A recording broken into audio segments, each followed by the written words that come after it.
paintings that tell the story of the United States. So encouraging them now to sit, because until they do, it's very difficult for this ceremony and its processions to move into the rotunda. The rotunda only recently saw the casket of former President Jimmy Carter, and it was for him that the highest honor was given here for a state lying at rest, and the flags were all brought to half-mast. And today, for the inauguration, they've been temporarily raised to the top of the mast, but they will return in salute to the late Jimmy Carter to half-mast after today.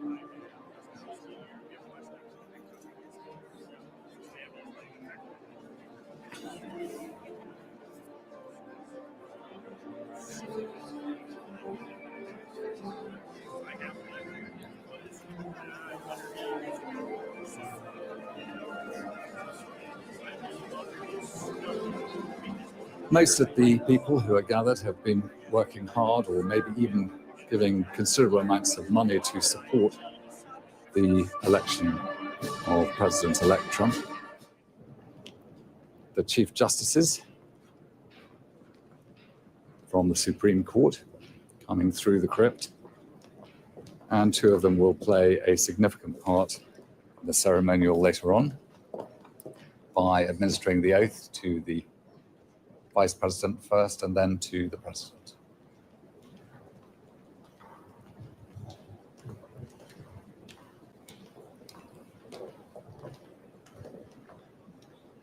In the Constitution of the United States, the power of the Supreme Court is immense to hold in check the powers of President and of Congress, and to ultimately rule on issues of the Constitution.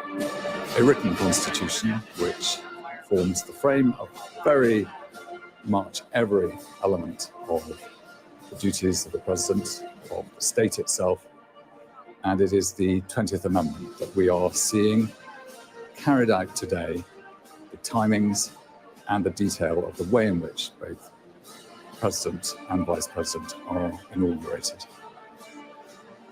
Statues around the rotunda include, at the moment, also President Reagan. And there are 9 presidents always in the rotunda. They're brought periodically and replaced from the statuary halls that are elsewhere in this building.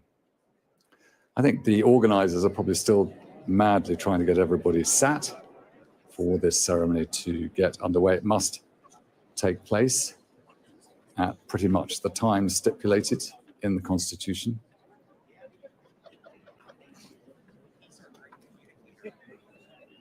And the painting in the background there of Cornwallis surrendering the British Army to the American forces when they defeated at the great battles that took place to ensure independence.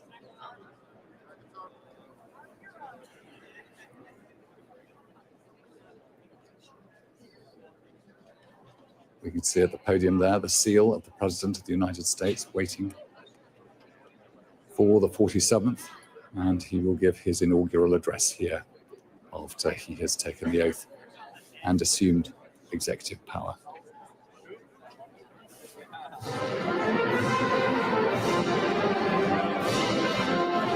And more of the relations will come on in to take their seats and witness. Yo, yo, yo, yo, yo. Yo, yo, yo.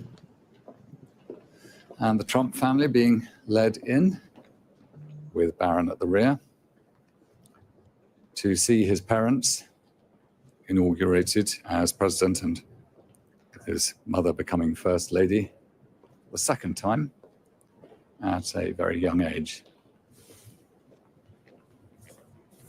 Other members of the family, Ivanka Trump, her husband Jared Kushner. They were both members of the first Trump administration. Eric and Lara Trump, Donald Trump Jr., Tiffany Trump, and Barron Trump, who have guided their father-in-law through all of the events leading up to this date.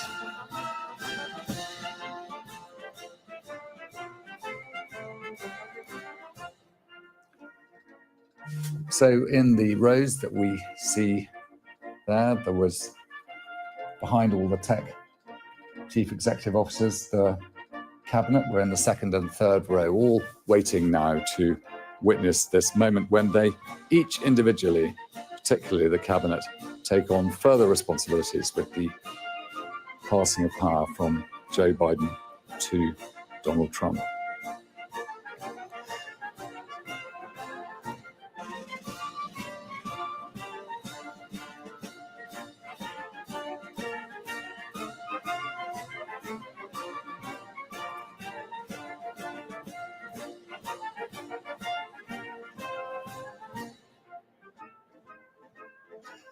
The music, again, from the band of the United States Marines.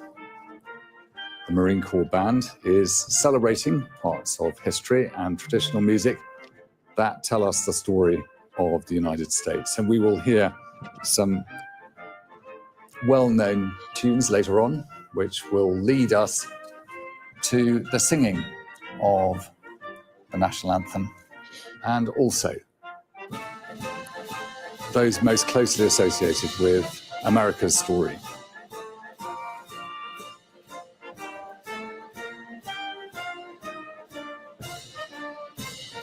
The officers with the gold ropes on their shoulder are all the presidential aides de camp who have played their part in making sure that the many guests and groups of guests have made their way here on time and taken their seats. And they are moving around making sure that everything is ready for the start of the processions into the rotunda, which will be each introduced.